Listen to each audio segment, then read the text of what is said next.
Olá, você tá aqui no Lá Fora e eu tô com a Vanessa. Oi. E com o Pedro. Oi, pessoal. E hoje é uma situação nova pra gente, porque a gente não gravou episódio na semana passada por uma questão de princípios, né, gente? Porque a gente pensou assim, bom, o nosso projeto aqui com o Lá Fora é falar de psicanálise lá fora, falando das coisas que estão acontecendo aqui agora no mundo, na cultura, do que a gente ouve no consultório. Então, existe um desejo dessa atualidade das coisas. E as eleições foram no domingo passado, e a gente tinha pensado ou em gravar outra coisa, e pensamos que não fazia sentido, e também pensamos que a gente precisava de um pouco de tempo para decantar e amadurecer algumas coisas a respeito desse tema. Então, por isso, tomamos aqui um tempinho um pouco maior para a gente vir aqui com algumas coisas um pouco mais decantadas. Decantadas já seria demais, eu acho. Mas pelo menos apanhadas, né? Menos vertiginosas, no mínimo, né? Menos em vertigem, acho que sim, né? E depois de uma semana ouvindo os pacientes, escutando no consultório, né? Bom, Pedro, fala um pouquinho daquela ideia que você estava falando agora mesmo sobre esse ser um lugar um tanto quanto controverso, acho que é importante até dizer isso, né?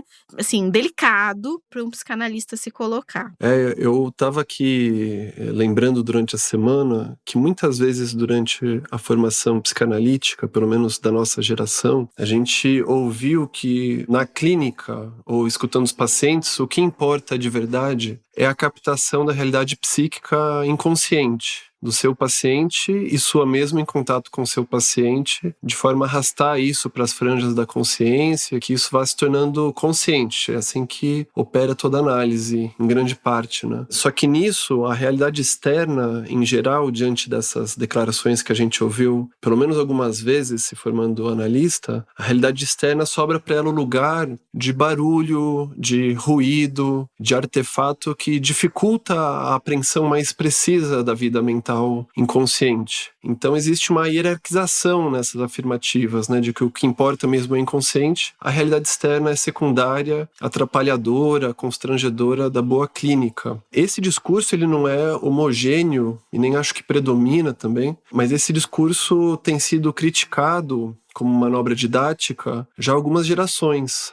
Nós três somos frutos de uma geração que já teve contato com formadores que não pensam exatamente assim, e a gente é um pouco herdeiro, eu acho, de uma outra tradição, que é pensar que não há uma separação tão completa entre o sujeito, sua vida consciente, sua vida inconsciente, e a cultura, a sociedade, a família na qual a gente está mergulhado. O que acontece é que um sujeito produz sua cultura e é produzido ao mesmo tempo pela sua cultura numa dinâmica complexa, difícil, de transformações e mutações de um lado para o outro, né? E o nosso podcast nasce com essa premissa, com o nosso nome Lá Fora, claramente apontando que nós não somos pessoas que vão ficar mergulhados, você brincou outro dia num episódio, Marielle, saindo das profundezas lá do consultório, das cavernas do consultório e voltando assim para a polis, para a comunidade. Eu acho que a gente tenta ir para lá e para cá, tentando deixar esses assuntos perto um do outro, né? Sujeito e cultura perto um do outro, e então eu acho que nesse episódio a gente vai se arriscar um pouco mais, pisar um pouco mais em terreno que pra gente não é totalmente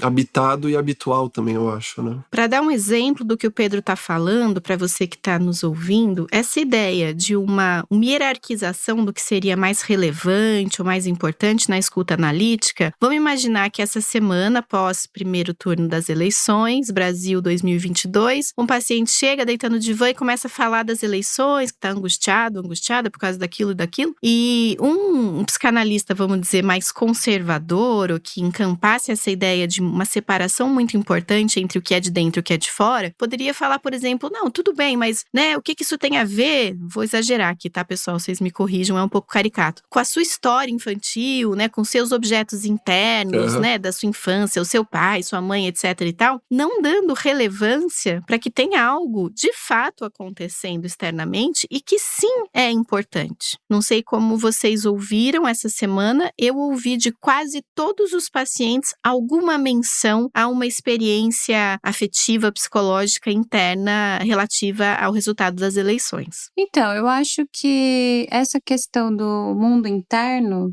a gente não vai estar desconsiderando também, a gente vai estar fazendo um diálogo. O mundo interno em relação com o mundo externo, com os acontecimentos, né? O Winnicott não fala da criança e o ambiente? O tempo todo vai ter essa conversa, né? Não podemos só analisar o mundo interno e desconsiderar totalmente situações de angústia, de crise causadas pela realidade externa.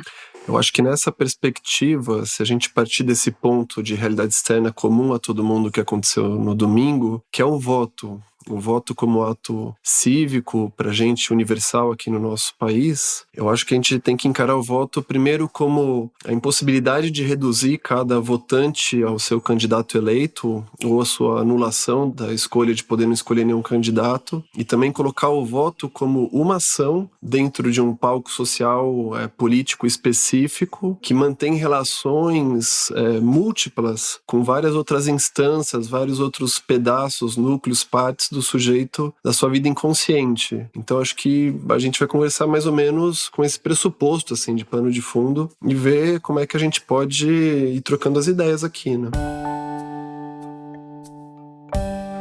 Bom, eu vou falar como que essa situação de separação, né, se dá. Vocês falaram um pouco do jeito que o psicanalista pode interpretar alguma coisa que o paciente fala dentro da sala de análise, mas me parece que essa crença em um psicanalista ou em uma subjetividade separada do mundo polis, do mundo cidadão, do mundo cidade, país e coletivo das pessoas, ele se dá em outras áreas também da nossa prática, né? Vou contar uma história que alguns colegas podem ficar chateados comigo, mas tudo bem. Que é a situação de você ir procurar um psicólogo, um psicanalista, uma terapia, e o profissional fala assim, olha, com recibo é tanto e sem recibo é outro valor, é menor. Como se esse profissional ele não estivesse inserido na mesma lógica de trabalho, de tributação do que as outras pessoas, né? Me parece que os psicanalistas por muito tempo se colocaram nesse lugar de uma certa externalidade, que ao mesmo tempo era uma externalidade de ser assim algo especial ou de alguma espécie de privilégio, mas também uma ideia de não participar do mundo, da polis, das regras da mesma forma que os outros, né? Uhum. Teve uma situação que eu fazia análise com um analista que eu gostava muito, me ajudou muito, mas era uma pessoa acho que ainda formada nessa ideia em que a psicanálise estava menos colocada dentro do mundo, em que ia ter um feriado na semana seguinte. Então eu falei pra ele, segunda é feriado, então eu venho na quinta, sei lá, eu tinha 2 sessões na semana. Aí ele falou assim, eu vou estar trabalhando normal. E eu lembro de ter ficado com uma angústia, assim, meio inespecífica, esquisita, e de entender que aquela fala queria dizer o quê? Que se eu não fosse, eu teria que pagar a sessão, porque eu estaria faltando. Só que aí eu saí pensando, nossa, por que ele não segue o mesmo calendário que o meu? E que as outras pessoas que vivem no mesmo lugar? Né? E às vezes eu tinha... Do que o mundo. Que é o mundo.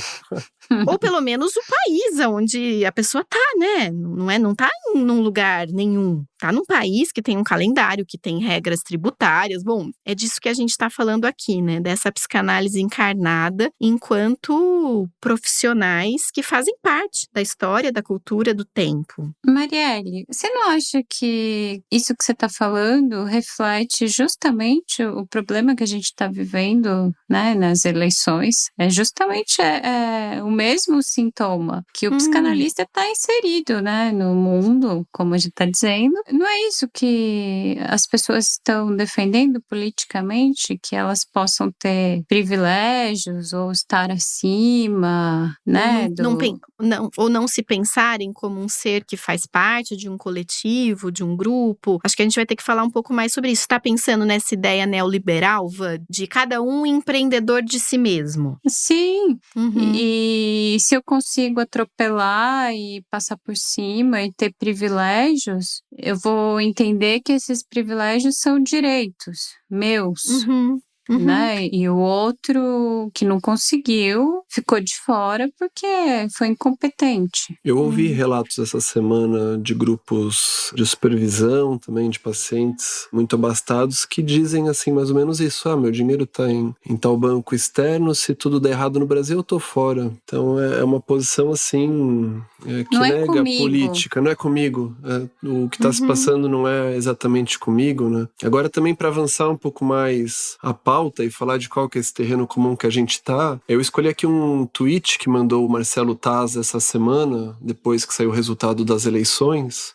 Eu vou ler, eu acho que daí introduz um pouco mais também a partir desse território comum, que acho que é com todo mundo, interpela, interroga todo mundo, seja lá quem for, né? Ele escreve assim: seja de que lado for, a conta é, 50 milhões não votaram como você, 31 milhões nem foram votar. Fato, a maioria não tem a mesma opinião que você. Procure entender o recado e ouvir o outro antes de querer impor a sua visão. Não é fácil. É assim a democracia.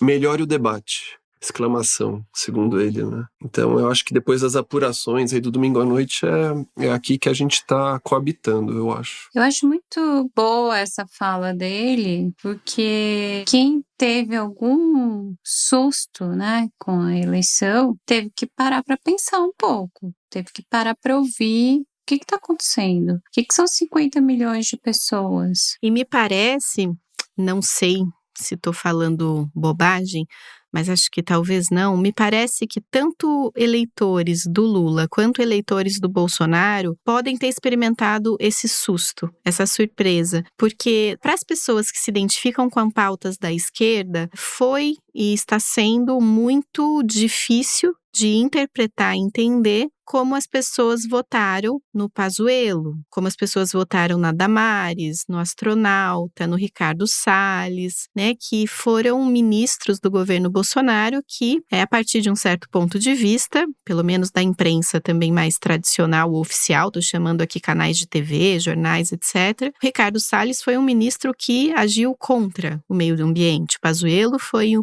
ministro da Saúde que defendeu, em certa medida, a não compra da vacina, ficou sempre em cima do muro, né? Lembrando que no meio da pandemia foi trocado 3 vezes de ministro da Saúde. E do outro lado, das pessoas que se identificam com uma pauta mais de direita, pode ser também extremamente difícil de compreender como alguém vota no Lula. Então, essa surpresa e essa angústia me parece que tem a ver com o que a gente falou em outros episódios. Se você não escutou, volta lá para ouvir sobre a crise de realidade e um outro que a gente falou sobre fake news, que o ambiente digital, ele vai criando as bolhas e a gente já ouviu isso de várias pessoas. Pedro estava contando de uma amiga, uma paciente dele, que foi tirando, de todas as redes sociais as pessoas que postavam coisas que a incomodavam muito. Então, a gente vai ficando, isso é algo que acho que acontece no geral, com muita gente, você vai ficando em contato só com aquilo mesmo que você pensa e com as pessoas que concordam com você. E vem as eleições e mostra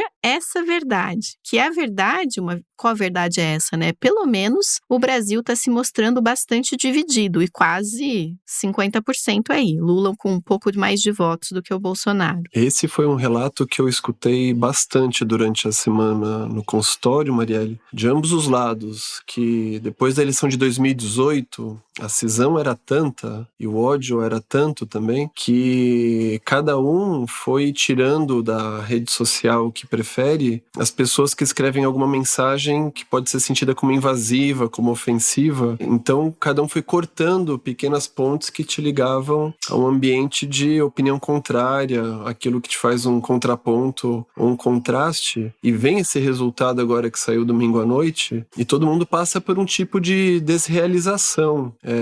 Vide Síndrome de Paris lá no episódio Crises de Realidade que a gente estava falando. Eu acho que aparece um rasgo no meio do meme que você prefere ou dos vídeos que você prefere compartilhar nos seus grupos de WhatsApp e todo mundo é meio que empurrado a tentar enxergar isso que o Taz coloca, que 50 milhões de pessoas pelo menos pensam diferente de você dentro dessa casa comum que a gente habita chamada Brasil, né? Eu acho que isso é algo difícil de digerir e sugere uma série de respostas defensivas, conscientes e inconscientes, mas gera também a oportunidade de você se interrogar, de você se colocar em dúvida a respeito da sua posição, de como pensa o outro lado, né? E para isso também é engraçado, essa semana eu senti que foi mais fácil conversar de política no consultório do que conversar de política com pares ou família ou com amigos. Eu tô aqui ainda pensando o porquê, eu acho, né? Mas Eu tenho visto que tem um tipo de diálogo que começa bem, que é, por exemplo, primeiro uma sensação, né, um tatear para ver se o paciente quer falar sobre isso. A maioria me parece que quer colocar alguma coisa sobre isso, quer se colocar sobre isso, e para não quebrar o voto, não quebrar o sigilo do voto, em geral a gente vai tateando, olha, você é mais pró algum candidato, você é mais contra algum candidato, por quê? Por onde você se informa, em qual mídia que você tem confiança, qual youtuber que você acha que faz sentido, por onde você tem se informado, e aí o assunto vai se abrindo se a gente deixar também, né? Eu concordo, Pedro, que falar sobre isso com os pares, com amigos, até com a família é bastante delicado, difícil, né? E um exercício, assim, de tentar ter tolerância, de tentar respeitar o outro, que às vezes a gente não dá conta. Eu tenho a impressão, a partir desse tweet do Taz, e eu tive essa sensação mesmo antes de ler, é que em 2018, e isso muitos analistas, né, políticos, historiadores, etc., pessoas que pensam esse momento político estão dizendo, é que algumas pessoas poderiam considerar que a eleição do Bolsonaro foi uma espécie de erro de 2018. Erro no sentido da trajetória política, de ser uma pessoa que não era conhecida, né, que era ali do baixo clero, e que ascendeu muito, de uma forma muito importante, pelos meios digitais, etc. E essa eleição vem dizer que não, né, que as pessoas chancelaram e elegeram muitas pessoas que fizeram parte do governo Bolsonaro, e me parece que isso traz duas perspectivas diferentes. Uma é essa experiência que pode ser profundamente traumática, de não entender, né, porque estávamos, eu acho que a maioria em suas bolhas, cada uma a sua, e o resultado das eleições vem nos falar, olha, você vive num país que provavelmente metade das pessoas pensa diferente de você. Agora, eu acho que isso nos coloca também numa tarefa, uma tarefa mesmo, de falar, bom, então a gente precisa conviver junto. Porque a outra opção, ela é inaceitável, que é a opção de extermínio do outro. A opção da ditadura ou dos regimes quaisquer que sejam, de direita ou de esquerda, que admite apenas uma posição, é a ideia de que então o outro, que pensa diferente de mim, deve ser ou calado ou exterminado. Como essa é uma opção anticivilizatória, a nossa única saída é tentar entender. E tem uma passagem de um livro que eu queria pedir aqui licença para ler para vocês. Tô pensando, né? Eu, a Vanessa e o Pedro pensamos nessa última semana, vamos fazer com calma, vamos pensar. E acho que eu convido você aqui que tá ouvindo também a ter paciência com a gente, da gente não ter pressa para chegar a uma conclusão, porque acho que qualquer conclusão e qualquer interpretação mais finalizada é uma precocidade nesse momento, né? Tem coisa que ainda tem que ir elaborando. É uma defesa contra o novo, né, Marielle? Eu acho que se a gente conseguir colocar algumas questões, se a gente acertar na colocação de questões, eu acho que muito já se consegue com isso, sabe? Sim. Concordo. Então, eu vou ler para vocês 2 parágrafos, depois a gente coloca no nosso Instagram esse livro, que é um livro da Shoshana Zuboff e chama A Era do Capitalismo de Vigilância. Mas fica despreocupado que não é nada sobre isso, a parte que eu vou ler. É o seguinte, ela fala assim: alguns anos atrás, numa noite de tempestade, nossa casa foi atingida por um raio e aprendi uma lição valiosa em termos de poder dos sem precedentes em desafiar a nossa compreensão. Então, olha que interessante, os sem precedentes em desafiar a nossa compreensão. Alguns minutos após o raio, uma espessa fumaça preta subiu pela escada vinda do andar inferior, entrando na sala de estar. Enquanto nos mobilizávamos e telefonávamos para o corpo de bombeiros, acreditei que teria ainda 1 ou 2 minutos para fazer algo de útil antes de sair da casa e me juntar à minha família. Primeiro, corri para o andar de cima e fechei todas as portas dos quartos para protegê-los dos estragos da fumaça. Em seguida, voltei correndo para a sala de estar, onde peguei o máximo que consegui carregar de álbuns de fotos da família e os joguei do lado de fora numa varanda para mantê-los a salvo. A fumaça estava prestes a me envolver quando um bombeiro chegou, me agarrou pelo ombro e me forçou a sair. Ficamos ali, parados na chuva, e de lá, para nosso estarrecimento, assistimos a nossa casa explodir. Aprendi muitas coisas com o episódio do incêndio, porém, uma das mais importantes foi a irreconhecibilidade do acontecimento sem precedentes. E eu vou repetir: a irreconhecibilidade do acontecimento sem precedentes. Na primeira fase da crise, pude imaginar nossa casa danificada pelos efeitos da fumaça, mas não pude imaginar que ela não fosse existir mais. Aprendi o que estava acontecendo através da lente da experiência passada, visualizando um desvio de rota aflitivo, mas em última análise administrável, no qual seria possível voltar ao status quo. Incapaz de distinguir o ocorrido sem precedentes, tudo o que pude fazer foi fechar portas que deixariam de existir e buscar segurança numa varanda que estava fadada a desaparecer. Eu estava cega para as condições que não tinham precedentes na minha experiência. O que vocês acham disso, pensando nas eleições de 2022? Foi uma ótima lembrança, Marielle, esse trecho, porque todo mundo que eu vi, inclusive eu,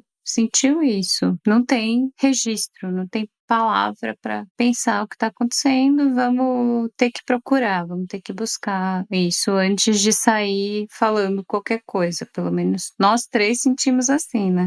Sobre a falta de reconhecimento, como é que é aquela frase, Marielle? Você lê de novo a reconhecibilidade, como é que você disse? Vou ler de novo. Uma coisa que eu achei, quando eu li essa parte da Zuboff, eu me lembrei das aulas de história, não sei se você aí que está ouvindo lembra, que os professores de história contavam uma coisa, que eu não sei de onde eles tiraram, mas deve ter registrado em algum lugar, que os índios brasileiros, quando viram chegar as caravelas portuguesas, eles não viram os navios chegando, porque eles não tinham categoria de pensamento para essa observação. Então, claro que eles viram, alguma coisa foi registrada do ponto de vista da visão, mas como não tinha categoria de pensamento para entender um navio daquele tamanho, porque aquilo não existia na cultura deles, isso não foi identificado. Então, eu tenho essa impressão, né, que a Zuboff fala desse irreconhecido, sem precedentes. E eu tenho a impressão de que quando a gente se apressa a dar um nome, por exemplo, qual é o nome que a direita dá para as pessoas que se alinham aos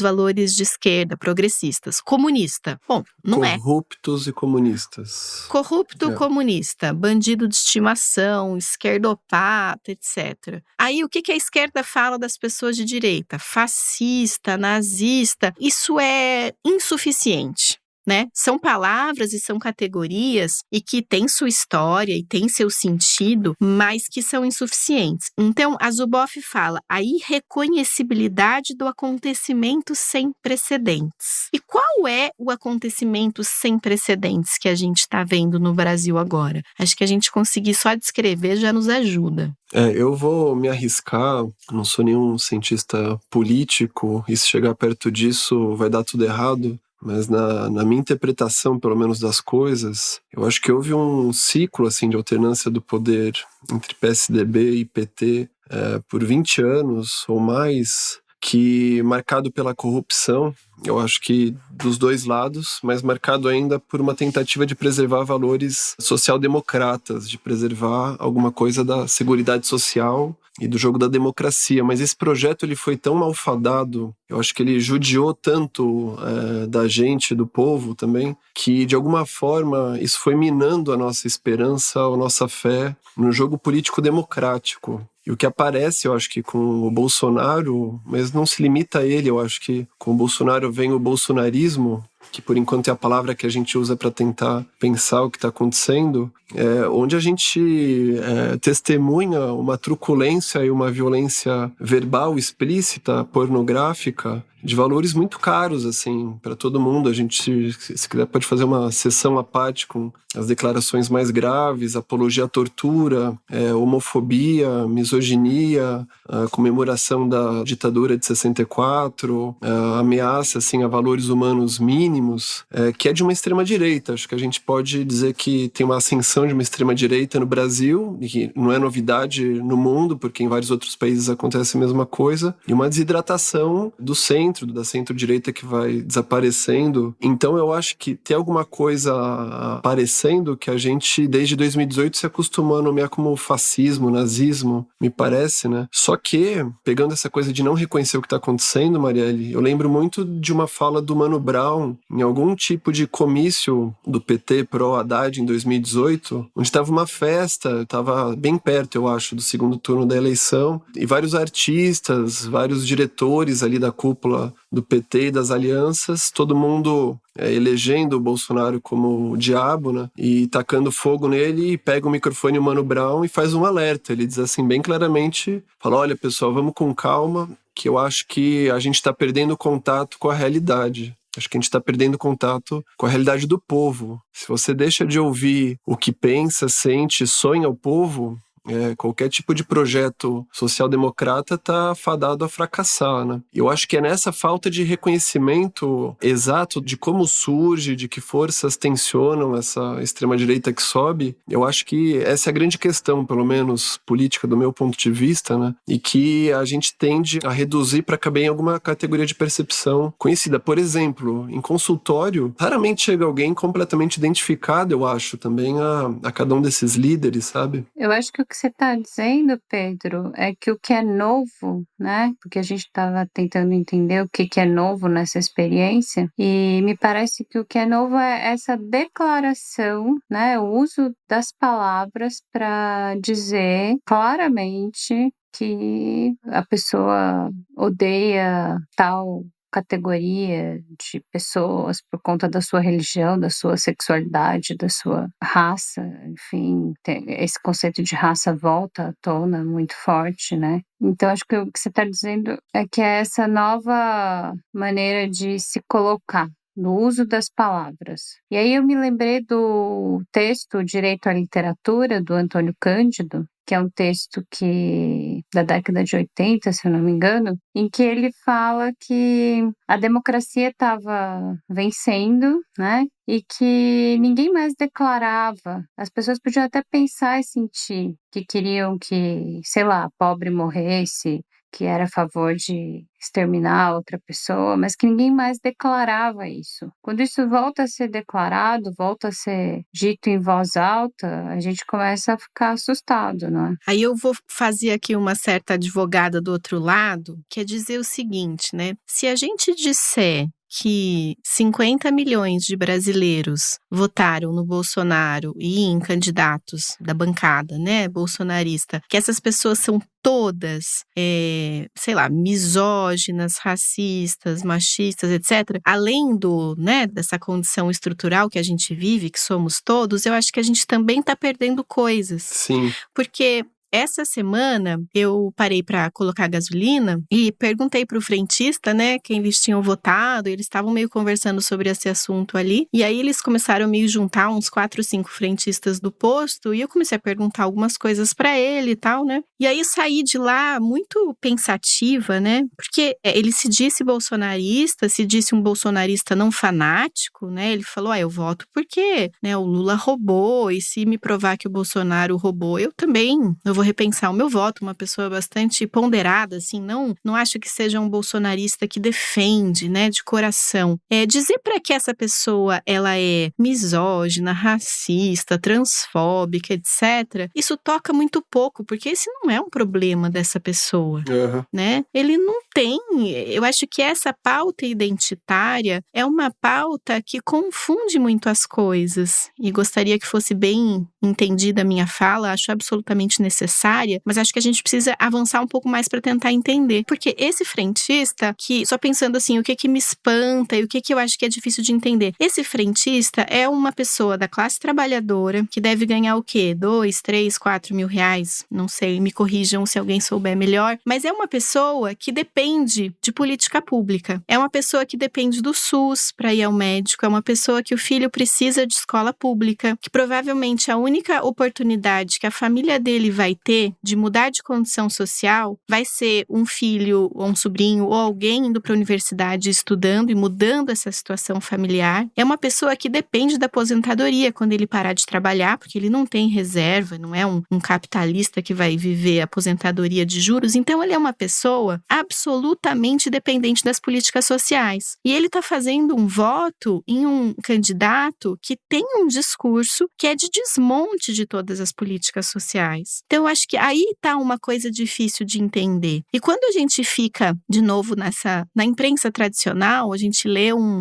nós que temos uma um desejo de intelectualidade, a gente lê um texto do João Moreiras Salles na Piauí, um texto de 16 páginas, né? Aí a gente lê a Folha e a gente lê um livro de um analista político para tentar entender. Me parece que a gente fica longe de qual é o medo comum, o medo mais palpável das pessoas, que fazem com que elas votem em um ou em outro candidato. Vocês conseguem pensar comigo quais seriam esses medos? Olha, Marielle, eu fiquei pesquisando isso essa semana, tentei buscar respostas, né, como todos vocês. Eu achei uma fala do Luiz Hans, da Casa do Saber, que tem a ver com isso que você está trazendo, que eu achei muito interessante, porque ele propõe, baseado em estudos científicos, que o ser humano é guiado, eles conseguiram enumerar 5 tendências básicas que vai organizar a moralidade e aglutinar uma série de decisões baseado nessas 5 tendências. Então ele vai falar que a primeira delas é a compaixão. Então o quanto uma pessoa vai sentir que precisa defender e cuidar e ter compaixão do outro é um determinante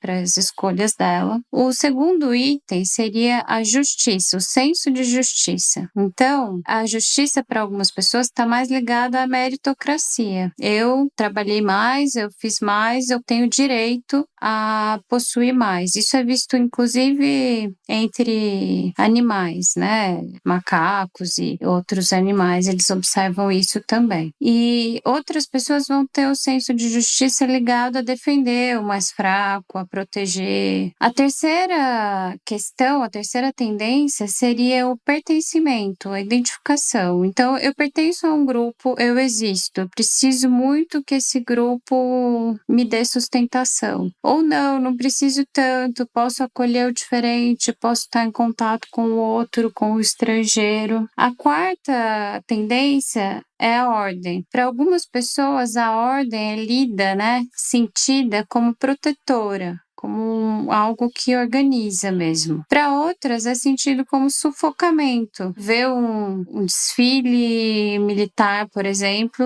é tranquilizador para algumas pessoas e desorganizador para outras. E o quinto item seria a virtude. O quão puro eu considero o outro, o quão bom o comportamento ligado à virtude, à pureza e o quanto isso me importa para mim ou não. E aí os estudos vão ligar isso a fatores anatômicos, genéticos, né? Então está envolvido uma biologia, depende do tamanho da amígdala, de distribuição de massa cinzenta no cérebro, enfim. A gente está aqui não para analisar isso, mas para pensar nos fatores inconscientes ligados a tudo isso, mas eu achei que essa leitura pode nos ajudar nessa direção que você está trazendo, né? O que leva às diferenças? É porque uma pessoa é misógina ou não, mas a combinatória desses 5 elementos vai determinar uma série de questões. O que vocês acharam? Que vocês concordam? Que vocês pensam disso? Essa ideia que você traz, Vanessa, eu acho que abre um pouco o leque de como a gente pode entender cada um na sua individualidade, singularidade,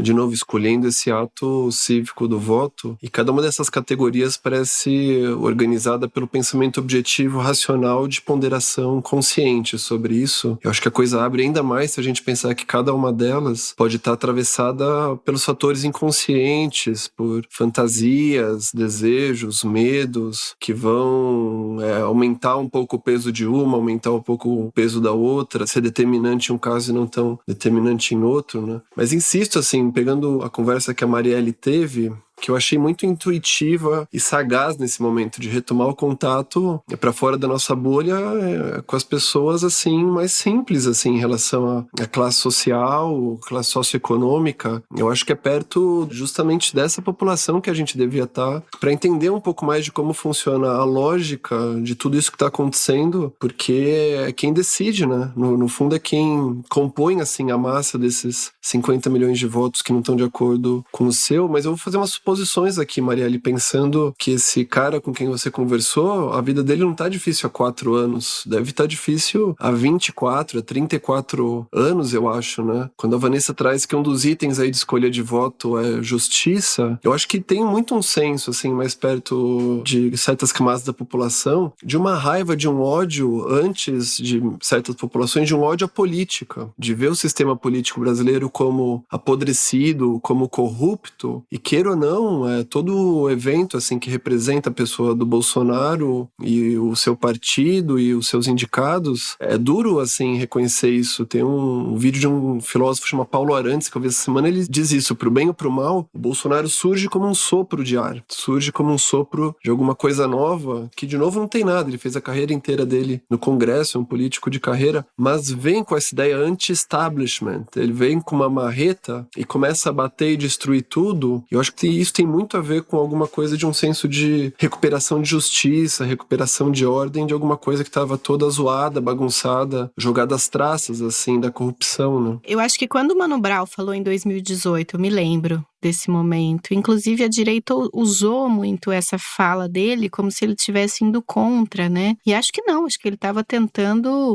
alertar de uma coisa importante. Eu acho que quando a esquerda fala em genocida, nazista, fascista, misógino, transfóbico, etc., é isso que o Mano Brown tá falando que tá longe.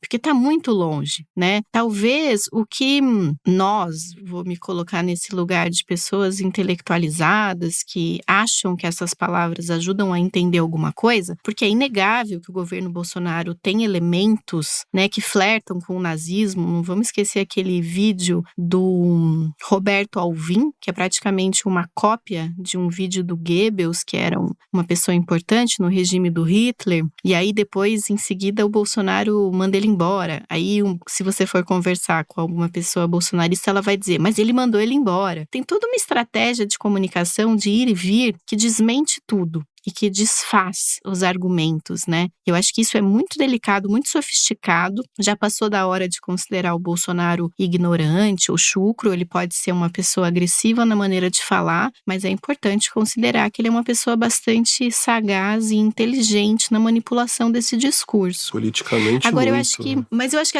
a grande nó é pensar assim, o frentista que ganha 2 salários mínimos, que é absolutamente dependente de política pública, o que faz ele engajar nesse discurso, que é um discurso muito neoliberal do empreendedor de si mesmo, da meritocracia, né? Porque se a gente for pensar em pessoas que estão historicamente violadas em seus direitos, e eu estou pensando uma pessoa que tem que esperar muito tempo na fila de um hospital, uma mulher que tem um filho e que não tem vaga na creche, isso tudo é violação de direito. Essa pessoa podia, se ela tivesse engajada num discurso de consciência de classe, exigir que o Estado provesse aquilo que é de responsabilidade do Estado, que é um mínimo de segurança alimentar, de moradia, etc. Mas o discurso da extrema-direita, ele vai no contrário disso, que é a ideia de que quem depende do governo ou depende do Estado, é uma pessoa que é incapaz, que é falha. E me parece que as igrejas pentecostais, as igrejas evangélicas, elas são um fôlego importante nesse discurso, né? Porque eles têm esse discurso da meritocracia no sentido de que o merecimento é seu, né? Que Deus vai agir através das suas forças. E aqui, de forma nenhuma, eu quero desqualificar a experiência religiosa, mas só entender que a igreja ela tem um poder importante nas eleições, né? Aquela carta democracia cheia de UFHC e artistas, né? Os artistas, alguém escreveu isso essa semana, né? Artista não ganha eleição, mas igreja sim. Né? Pastores sim, porque eles têm uma comunidade que se organiza em torno de um mesmo ideal. E o que o Bolsonaro está acenando para essas pessoas é que faz sentido elas acreditarem que elas podem abrir mão desse mínimo respaldo, que é muito difícil de entender, porque se a gente for ser muito honesto, e acho que essa conversa tem que ser honesta, eu, o Pedro e a Vanessa, e muitas pessoas, infelizmente, da classe média alta do Brasil, tem muito pouca mudança na vida, a depender da mudança de governo. né? Você pode sobrar um pouco mais ou menos de dinheiro para suas férias, mas os seus filhos vão continuar na escola, você vai continuar tendo médico, você vai continuar tendo uma certa perspectiva de poder descansar quando você estiver mais velho. Mas as pessoas de uma classe média mais baixa, não, elas são diretamente impactadas. E aí eu fico muito interessada em pensar como que esse discurso, que a gente tende a achar muito interessante, né? A gente está tentando ler aqui um livro do Rodrigo Nunes, que é do Transe e a Vertigem, chama Ensaio sobre Bolsonarismo. Das coisas que eu já li até hoje, aquele livro, um texto que saiu na Piauí, do João Moreiras Salles, é um texto que me ajudou muito a pensar. Ele fala da política da morte, do gozo com a violência, etc e tal. Mas isso faz o quê, né? Como que isso se coloca ali para o frentista que escolhe votar no Bolsonaro? E eu fico pensando que falta a gente tentar entender os memes, falta a gente tentar entender essas figurinhas que correm no WhatsApp, que é a decantação lá na vida pessoal do que essas políticas querem dizer. E a gente ficou essa semana, né, nós três trocando algumas dessas. O que vocês acham da gente ler algumas para pensar como que isso se coloca, tanto de um lado quanto de outro? Eu acho legal, e eu acho que intelectual fala muito, usa a palavra difícil, não alcança quem tem que alcançar. E eu acho que uma das grandes sacadas dessa direita é falar frases curtas e mandar o recado e ser direto, né? O uso da palavra tá o tempo todo sendo posto à prova. Agora, isso que a Marielle também trouxe o exemplo dos evangélicos, dos religiosos, que tem uma larga influência do bolsonarismo, da extrema-direita, eu acho que também vale a pena marcar como a intelectualidade, os psis, os psicanalistas, o nosso lado, em média, tem um preconceito terrível contra essas pessoas. Desqualifica essas Desqualificante, pessoas. Um moralismo no sentido de os religiosos iludidos, os religiosos rebanho, os religiosos gado.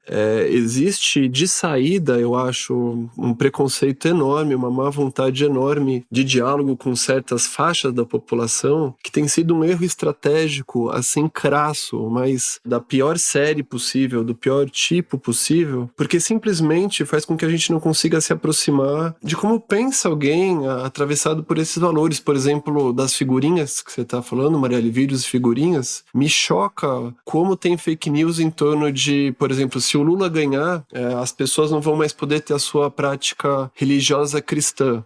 Então, se as pessoas... Bíblia não vai mais ser editada. A Bíblia vai ser proibida a edição da Bíblia, que é o livro principal, assim, na vida da pessoa. Imagina o livro que você mais gosta, o autor que você mais gosta. O governo que entrar vai proibir que você leia aquilo que você mais gosta, que você comungue do seu valor mais íntimo dentro do seu círculo. Isso é de uma violência tremenda da nossa parte de teorização e da nossa lente de saída. Então, acho que também tem que ter um reconhecimento das violências que a gente faz a priori quando a gente tenta dialogar, né? Ou quando a gente diz que tenta dialogar, mas parte de um pressuposto no qual nunca vai haver nenhum tipo de diálogo possível, né? Só lembrando uma citação aqui do Freud, um dos melhores amigos do Freud era o Oscar Pfister, que era um pastor protestante. Eles tinham uma amizade do qual todos os outros psicanalistas tinham bastante ciúmes, parece, pela correspondência. O Freud ia visitar o Pfister, um escrevia, poxa, você foi lá no Pfister, não ficou aqui um pouco em casa, né? Você ficou 3 dias lá e só um dia aqui, passou só para tomar café. E parece assim também que a família do Freud, pelas biografias, cartas, tinha um carinho enorme. Era uma das figuras favoritas ali do círculo, né? E, em geral, não é essa ideia de religião que é veiculada pelo corpo da psicanálise, quando você pensa em textos como O Futuro de uma Ilusão, Mal-Estar na Civilização, pega um lado mais crítico em relação à religião. Mas escapa que um dos melhores amigos, vínculos mais fortes do Freud, era um pastor protestante com quem ele tinha largas e estimulantes conversas. Isso está reunido num livro que chama Cartas entre Freud e Pfister.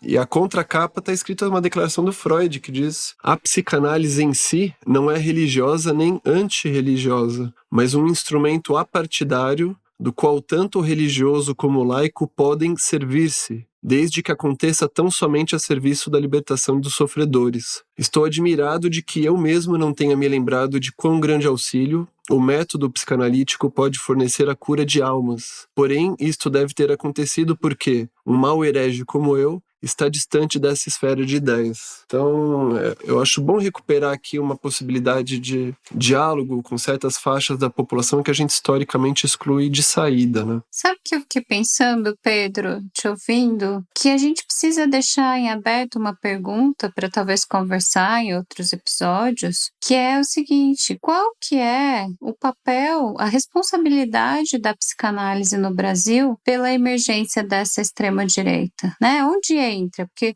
hoje eu vi um vídeo falando do papel da imprensa na emergência da extrema-direita. Acho que a gente precisa pensar qual é o papel da psicanálise. Se a gente for pegar historicamente, a psicanálise se absteve o tempo todo, né? No Brasil tem essa postura muito de uma suposta neutralidade, mas a serviço de um elitismo. Acho que é algo para ficar aí, né?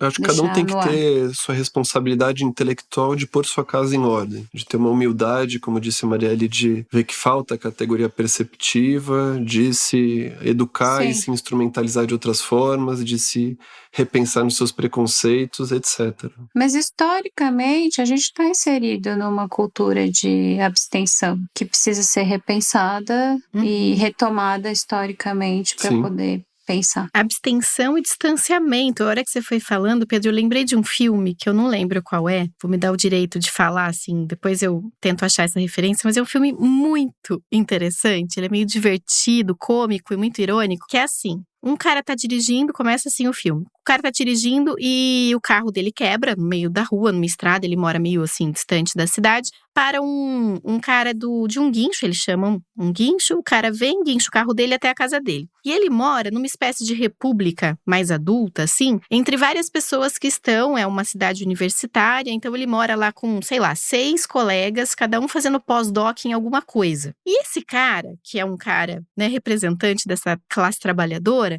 aí eles convidam esse cara do guincho para jantar. Eles estão lá comendo. E aí esse cara do guincho pergunta: o que vocês fazem? Aí um explica a pesquisa, que é, sei lá, em sociologia da não sei o quê. O outro explica a outra pesquisa, que é sei lá o quê, sei lá o quê. Aí esse cara tá comendo, ele fala assim: então vocês não fazem nada. Vocês não fazem nada. É isso, vocês não fazem nada.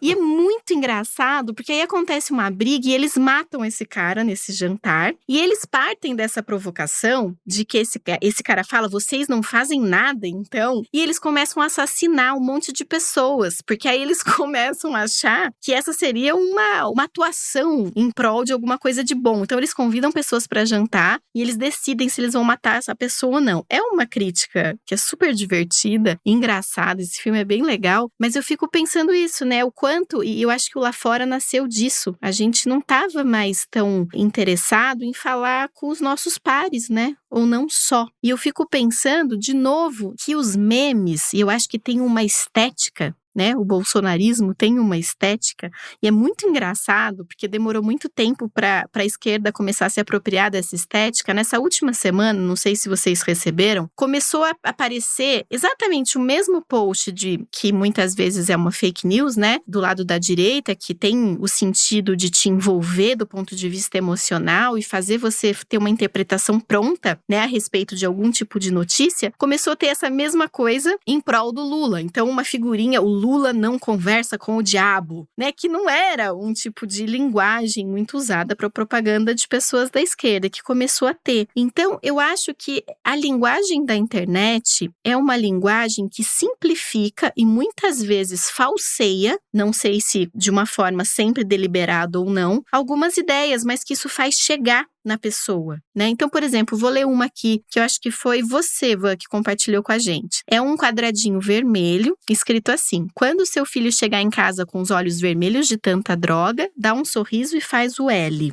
Aí o outro: quando sua filha entrar em um banheiro e se deparar com meninos lá dentro, pede para ela fazer o L. Quando você não puder mais expressar suas opiniões nas redes sociais, faz o L. Quando matarem alguém da sua família por causa de um celular, fica frio e faz o L. Então, essa é uma linguagem que tenta colocar, vamos dizer assim, no chão da vida cotidiana, algumas ideias. Por exemplo, essa história da droga. O debate de descriminalização da droga, ele é super complexo, no mínimo. No mínimo, a gente tem que dizer que ele é muito complexo e que ele tem um monte de aspectos a serem considerados.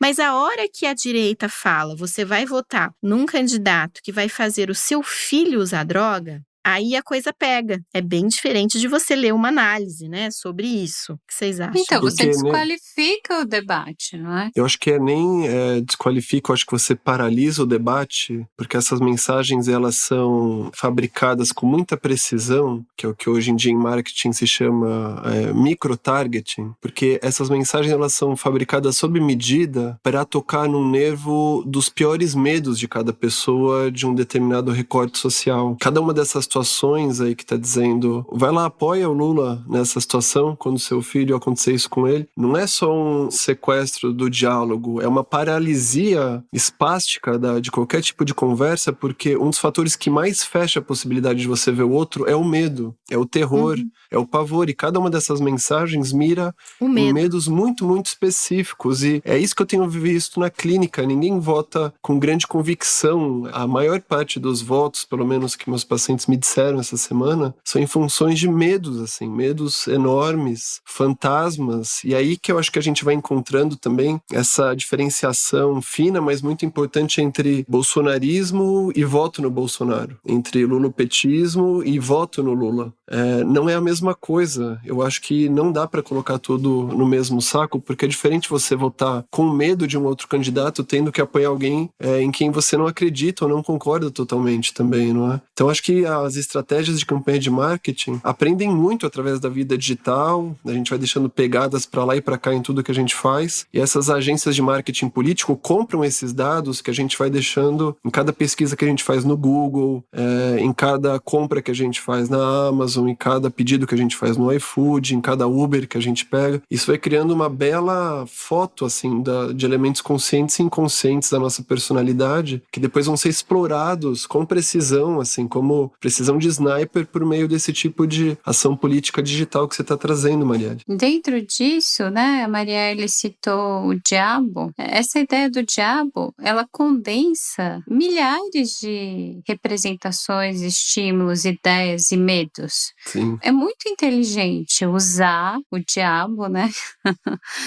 É muito inteligente usar isso para condensar, né? O diabo não ser para um satanista é objeto de medo maior, assim, é aquilo que representa o medo maior. Como é que chama aquela personagem que você viu na internet, Marielle, que você fala que faz sua espinha gelar, aquela que era veiculada para crianças? A Momo. Tenho muito medo da Momo. A Momo, muito quem não medo. conhece a Momo, pesquisa aí na internet Momo em vídeos de crianças. Ou não pesquise. Não vejam. Porque a Momo é um jeito de nomear o seu pior terror. Qual que é o seu pior medo? Qual que é o seu pior pesadelo? É a tomada do país pelo nazismo? É a venezuelização do Brasil? É o diabo. É o diabo, é que seus filhos sejam estimulados a ser trans, homo ou bissexuais? É que sua filha use drogas? Qual que é? Eu vou mexer no seu nervo de maior terror. Eu acho que é isso que vem aprendendo a fazer as campanhas digitais dos dois lados. Mas, de novo, eu acho que não é simétrico. Eu acho que existe um domínio muito maior, por hora, de um dos lados aí do combate, que é da extrema-direita, em relação a como manipular, como fazer deixas subliminares para que o ódio prevaleça, para que o diálogo acabe, eu penso, né? Mas todos os lados estão usando da mesma estratégia, eu penso, pelo menos, né? Eu penso uma cena em que alguém aponta uma arma para sua cabeça e engatilha. E aí você só ajoelha e paralisa. Exatamente. Eu tenho a impressão que a manipulação desses medos, ela faz isso com as pessoas. E eu acho que isso faz com que a gente possa conseguir entender tantas frases que a gente ouve, que muita gente fala, eu não queria votar no Bolsonaro, mas no Lula não. Ou eu não queria votar no um, mas o outro... É como se a pessoa falasse assim, diante desse pavor, eu só posso me defender, né? E cada um usa um pouco o pavor de um lado, a direita muito mais com muito mais perspicácia, né? Porque os pavores que são usados vão entrar na sua casa, vai, sei lá, matar bebês indefesos, vai fazer com que os jovens usem drogas, não vai ter mais menino e menina, vai ter banheiro unissex nas escolas. Então eles transformam um discurso que é muito sofisticado e complexo, como por exemplo, né, ideologia de gênero ou descriminalização de droga, ou tratar o aborto como uma escolha e uma questão de saúde e não moral, ele decanta como uma ameaça que põe uma arma na sua cabeça. Agora tem que ver outro lado também, Marielle, porque pouco a pouco, com a ajuda de filósofos aí que estão trabalhando noite e dia, me parece que parte da esquerda está desmontando um pouco o discurso do fascismo. Insisto nesse vídeo do professor Paulo Arantes, que circulou na internet essa semana. Uma das primeiras falas que ele diz, com muito estudo, muito embasamento, é que o bolsonarismo, para além do Bolsonaro, mesmo se o Bolsonaro perder a eleição, o bolsonarismo vai seguir atuante. Que ele diz que o bolsonarismo, como estratégia política, não é um fascismo. Não tem um projeto totalizante, unificante da sociedade, muito mais ele é uma série de... Ele diz de um arquipélago, de uma estrutura autoritária, descentralizada, que mexe com violência de diversas formas e que é custeada pela economia neoliberal. A gente pode depois detalhar cada um desses termos, assim, que são complicados, eu acho, né? Mas na medida em que a gente vai tendo essas novas categorias de percepção, a gente não vai descobrindo a ideia de fascismo como uma Momo também, que mobilizou tanto a gente de 2018 até aqui. E ouvindo ele, a impressão que eu tive, Pedro, é que essa palavra fascismo prestou um desserviço para a compreensão do fenômeno, né? Porque aí cai tudo nessa palavra e que é a Momo pensa. de 50 milhões de pessoas, ou um pouco menos que isso, ou um pouco mais. Mas, de novo, como a Marielle estava dizendo, são medos articulados de um lado e de outro e que você vai aprendendo a tocar o nervo de cada pessoa, né? Por exemplo, tem uma situação clínica que aconteceu essa semana que me chamou muito a atenção. É um paciente que eu atendo já há um bom tempo. É um paciente... Tem isso também, eu atendo ele pelo SUS.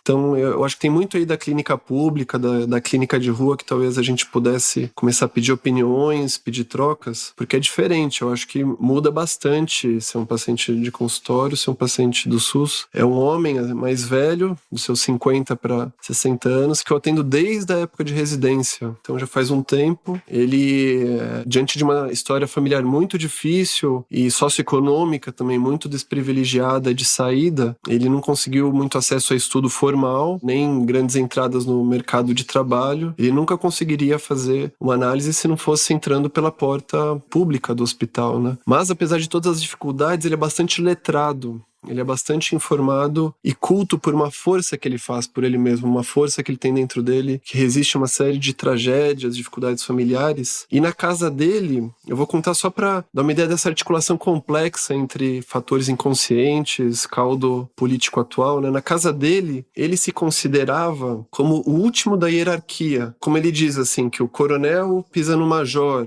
o major pisa no capitão, o capitão pisa no tenente, o tenente pisa no sargento, o sargento pisa no cabo, o cabo pisa no soldado, o soldado pisa em algum animal ali que tá passando e a violência vai descendo por escada. Ele era, sei lá, esse animal que era pisado pelo último da hierarquia, e surge esse significante na análise dele, que é o da privada, do esgoto, como lugar identificatório para ele. Claro que nada disso era consciente no começo, é todo um material que vai sendo mobilizado pela transferência, pelos encontros. Então ele é esse cocô do cavalo do bandido que vai ficando na última posição hierárquica e que é ralo, é o esgoto de toda a violência, abuso, maus tratos, de toda essa família e de um meio social ali, né? Então, de saída, ele se sente muito assim, atacado, violentado, porque ao mesmo tempo ele pertence a uma categoria histórica de privilégio. Ele é um homem branco, hétero, cis. Só que toda a vivência dele é de ter sido tão esculachado, mas ao mesmo tempo invisibilizado, ainda mais hoje em dia, que olham para ele e veem assim uma fotografia do diabo, né? Uma fotografia do mal, muitas vezes, nas relações que ele tem. Então, ele tem uma infelicidade muito grande nessa situação dele. E, de repente, chega todo esse panorama que a gente estava dizendo, e o dado de realidade que entra no pensamento político dele é a corrupção dos anos PSDB, PT, mas ele põe uma ênfase muito como se só tivesse sido PT pela vida inteira. E a corrupção, ela vai se anelando, se aproximando do significante do esgoto. A sujeira, a bagunça, a desordem, a lambança, a lama política. E quem é o responsável de pôr todo mundo na lama? Quem é o responsável de ter feito merda com todo mundo? Claro que é o Lula, assim, como representante imediato de um ódio que ele nutre, não só pela figura política do Lula em si, e pelos processos e pela história política cultural do nosso país, mas atravessado por todos esses personagens que maltratam e sujam e desqualificam os outros. Tudo isso se une num ódio supremo, assim, contra o Lula e contra o PT. E aqui não há argumentação, a gente está uma análise longe de passar por qualquer argumentação política, vai tentando pôr a descoberto essa fina teia de relações muito sutis, mas muito fixadas também.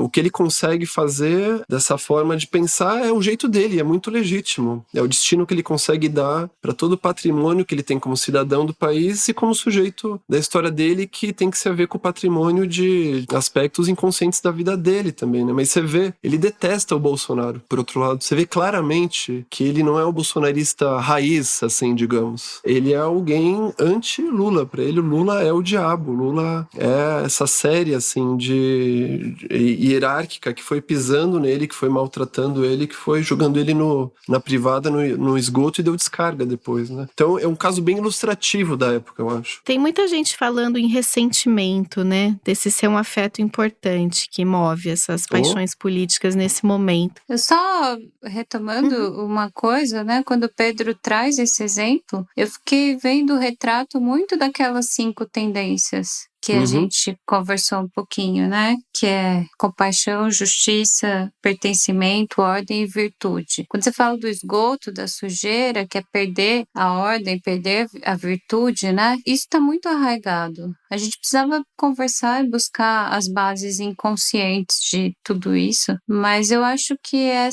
esse modelo dessas 5 tendências dá conta de introduzir bastante coisa para pensar. Dá uma capilaridade maior para a legitimidade da escolha de cada um, né, Vanessa? E a gente corre atrás. Onde estão as fake news? Onde está a nova lógica que mobiliza votos em torno de uma bandeira, de outra, que são assimétricas, mas que são mobilizadas? Eu acho que esse é o trabalho que a gente tem clínico e como, sei lá, cidadão, parte da nossa casa, e como trouxe a Marielle na outra citação dela também. Bom, gente, ficamos por aqui então. Vamos não ter pressa, sem um desejo de finalizar e fechar as coisas, porque a conversa é difícil, complexa e exige cuidado e tempo. Para finalizar, eu só queria dizer que eu queria agradecer Pedro e Marielle, vocês dois, por terem podido pensar, ter dado essa semana para a gente se organizar e a gente poder estar conversando hoje com uma condição, né, de oferecer algo que faz mais sentido para mim, pelo menos. Eu me senti muito acompanhada por vocês. Eu acho que pela primeira vez eu senti que o podcast faz muito sentido e que é algo importante que a gente está fazendo, de verdade. Estou fazendo um coração com a mão aqui para você, Vanessa. E agradecimento para você, para nós três, né? A gente tá diante de uma tarefa muito grande que vai precisar de muita parceria e com muito mais gente, mais instituições, mais colegas. Sim, eu acho que nós conseguimos nos respeitar. Isso já é o primeiro exercício de democracia, não é? Democracia é diversidade de opinião. E independente do que a gente falou aqui, se vale, se não vale, se faz sentido ou não, eu acho que esse exemplo de ter amigos para conversar a respeito é um exemplo que você que está nos escutando pode levar aí para sua vida pessoal, porque ficar com essas coisas sozinho ou sozinha pode ser muito angustiante. Quando você divide, essa angústia pode ser elaborada, né? E entrar nesse fio associativo de pensamento, de ideia, de referência, de trocar memes e podcasts, livro, artigo, conversar com as pessoas, e é como se esse núcleo muito emaranhado de angústia fosse encontrando um caminho. Eu também agradeço muito vocês. Falem com alguém que votou diferente de vocês.